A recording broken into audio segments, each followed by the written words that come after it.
अस्सलाम वालेकुम, मैं हूं आपका मेज़बान दुजाना मानते हैं, फिर से आपकी खिदमत में हाजिर हैं। इस बार शहर मोहब्बत डेरा गादी खान के आर्ट कौंसल में सब्ज़ हिलाली परचम के मानिंद रोशनियों के काफिले इमारत को गले लगाए हुए थे कि इतने में हमारे दोस्तों अहबाब की आमद हुई। दोस्ती का रिश्ता अगर ना बना होता तो इंसान कभी यकीन न करता कि अजनबी लोग अपनों से भी प्यारे हो सकते हैं। पाकिस्तान के मोतबर बुजुर्ग प्रोफेसर अजीज शहद साहब की भी आमद हुई। जैसे ही तकरीब का आगाज शुरू हुआ तो तिलावत कलाम इलाही के लिए मुझे सादत बख्शी गई, एक ऐसा एजाज जो दिल की गहराइयों तक उतर कर रूह को सुकून दे गया। अहले मंतक सर बसजदा रह गए, पढ़ लिया जब फलसफा कुरान का।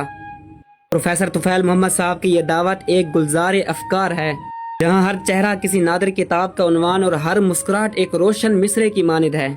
इलम दा नूर वसे इन्हां किरदारां दे विच, फुल महकदे पे वसेब दे गुलजारां दे विच। कोई तारीख सुनावे प्यार नाल, कोई खुशबू वसावे अशारां दे विच।